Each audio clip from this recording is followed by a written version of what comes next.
Hello everyone, this is Erik, the Asian movie enthusiast, and this is my review of PTU, Police Tactical Unit, a Hong Kong dramatic thriller from 2003 that was directed by our good friend Johnnie To.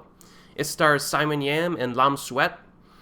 I've reviewed a bunch of Johnnie To's films on this channel already, but I recently noticed that I never reviewed PTU for some unknown reason.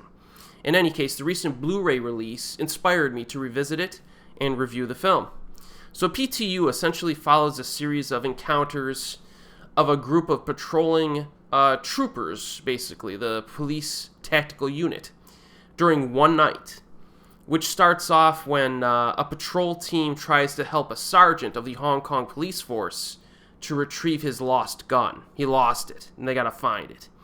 And the film portrays the police officer's use of extra legal means to achieve the results of investigations, and it reveals the complex relationships between the triads and the cops, as well as the hostility amongst criminals themselves, and even the rivalries between different bureaus within the Hong Kong police force. So there is a little bit of some meat on here to chew on. Now the film begins with Suet. We've seen this guy before. This is the guy with he has the same nickname in like half his films. And but he's acting tough in this film near the beginning, around some younger delinquents. Well, one of these punks defaces the dude's car and baits him into a chase.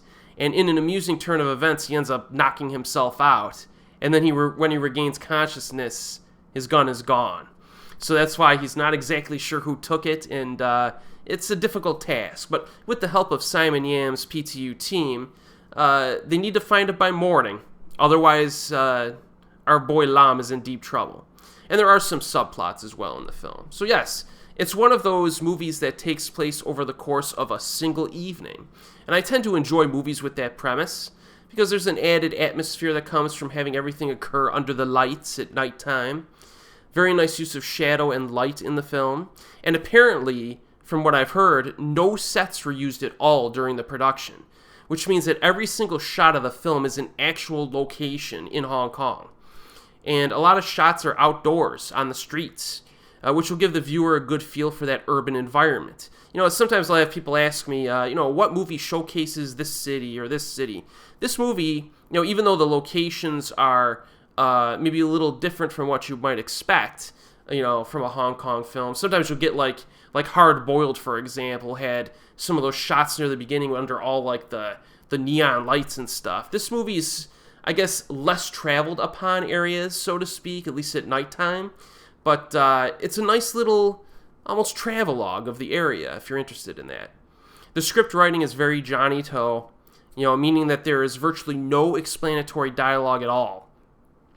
None of the characters explain much of anything in terms of what they're doing. So as a viewer, you have to pay close attention. And even then, you might need an extra viewing, a second viewing, to kind of piece some things together. Even in the opening 10 minutes, which primarily takes place in a little restaurant, has a lot of character dynamics happening, even though there's practically no dialogue in the scene. So in Johnnie To's films, and fans of him know this, much of the content is communicated through character actions and mannerisms, not verbal exposition. So the director treats his viewers with respect and assumes that we are intelligent enough to kind of piece things together and understand it without having to have things spoon-fed to us, and I appreciate that. Plus, it makes his movies pretty fun and engaging to watch. I feel like I have to say that every time I review a Johnnie To film, but it's such an important element in his filmography, it needs to be emphasized. And the runtime of this film is only 88 minutes. So the pacing is pretty steady. The film is very easy to sit through. But remember, this is a crime dramatic thriller, not an action film. So if you're exploring this director's filmography, I think PTU is definitely one to check out. It's a good quality flick, man. It recently got a Region B Blu-ray release from Eureka, but it's also available streaming on Amazon. So check it out, and check out a bunch of this director's films. And as always, we will see you next time.